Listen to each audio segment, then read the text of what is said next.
So hello my brothers and sisters, my name is Tim Heijen and I am a dragon witch. Of course a witch, I don't mean that I am a woman or something like this with a long nose or with a broomstick.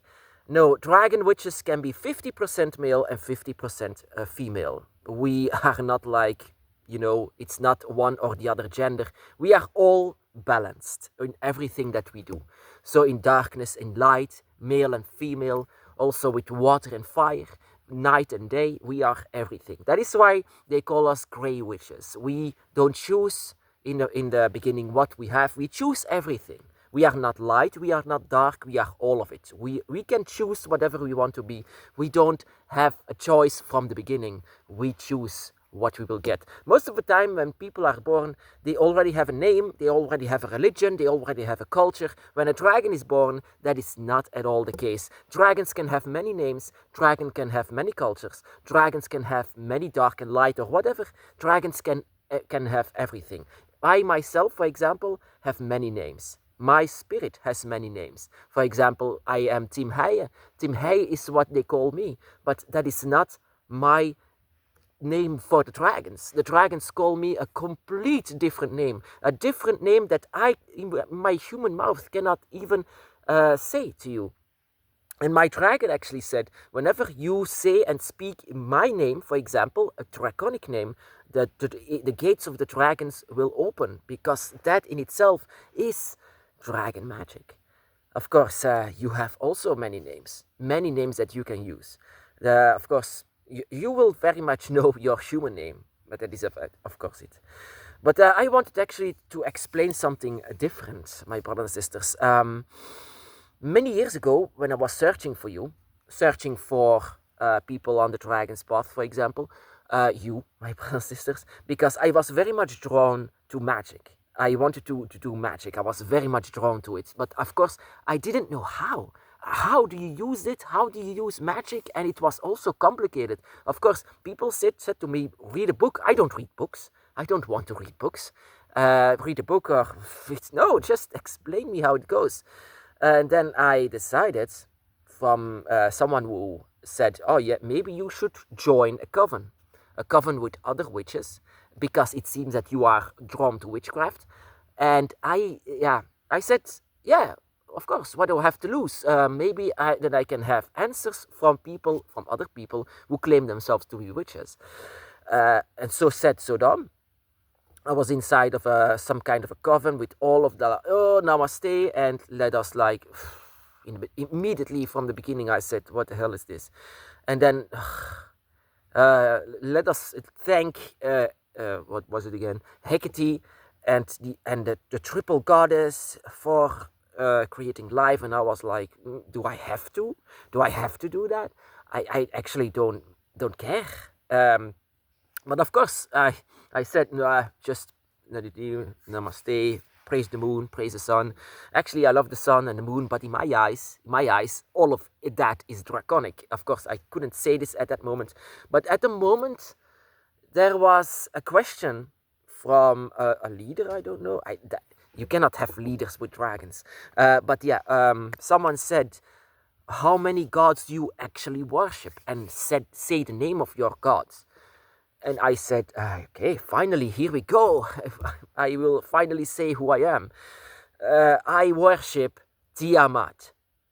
And everyone, what's that? What is Tiamat? There was one person in the back who said, I know who Tiamat is, but that is a dead goddess, because Tiamat is a Babylonian goddess who was defeated by Marduk.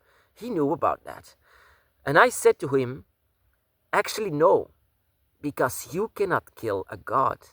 A god is eternal. If a god is not eternal, that is not a god. So what actually happened in this story, she was split in two by Marduk, but she, and of course, according to the stories, he created entire universe with it. And so-called, of course, the story of Jesus or whatever.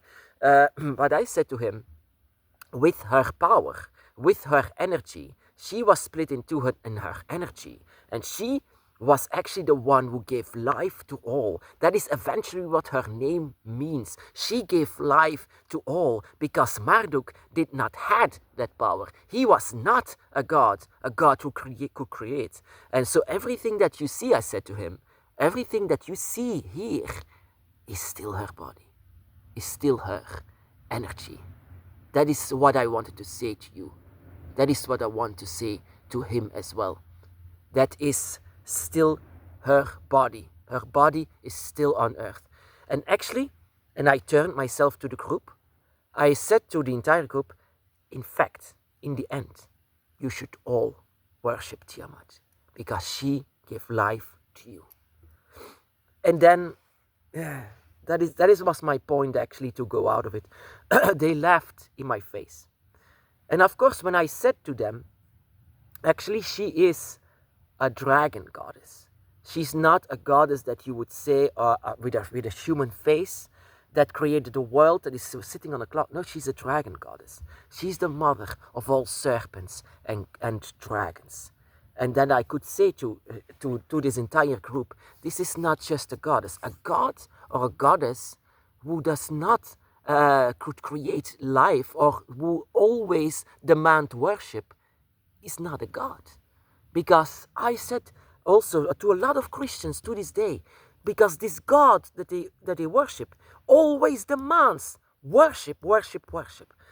Actually, in the end, I do not worship Tiamat. I base my entire path on the 4 dragon gods. I base it on the compassion and wisdom of Quetzalcoatl, of the eternal flame of Fafnir, of the light in the darkness by Leviathan, but also by the motherly love and eternity from Tiamat. I do not worship them. I only love them. I only express my love to them. In the end, people will say that this is some kind of a ritual that I do, but I don't read this from a book. That is what in this Coven, it was like turn your page to that and try to learn from it. It was, no, I don't want to learn from this. I only want to have answers to my questions from what the dragons want from me. Because that is, I am surrounded by dragon spirits. I always see and feel them. The only thing that I want to know, why are they there? That is, of course, with all of these years, I came to understand much more about why this is happening. But of course, in the beginning, it was so confusing. Only years after my awakening, Tiamat appeared. Tiamat came before me with an energy that is unlike everything that you've ever felt. This connection that you have with Tiamat is cannot be explained with human words. And that is what I also wanted to say to this coven. But my goddess, I am not ready to go in a coven. Actually, none of us. We are not witches who should be in a coven. All of us are solitary. All of us. We are not simply witches that will follow everyone blindly. No, dragons, they follow their own spirit, their own self, and the dragons around them. Their dragon eye. That is the only thing that they will follow eventually. So I said to this coven, why are you always doing everything in group? I mean, do something alone. Try to do something alone.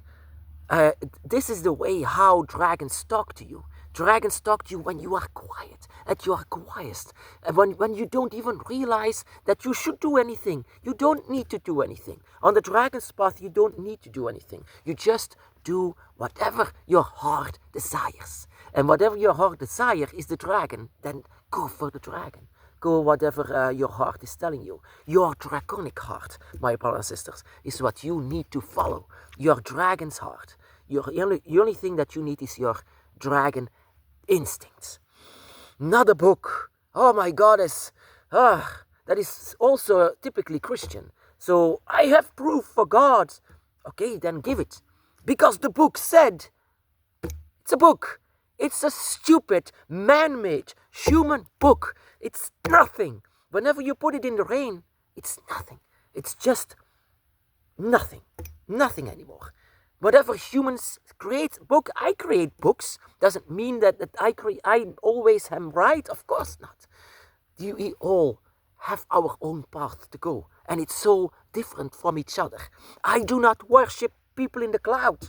I worship dragons, but I do it out of love, not because I want something in return. And I had the feeling in this coven that they wanted to have something in return, and it just was not based of love or just to stick out and stick out to their parents. It was not worship as it should be. So, my brothers and sisters, be blessed.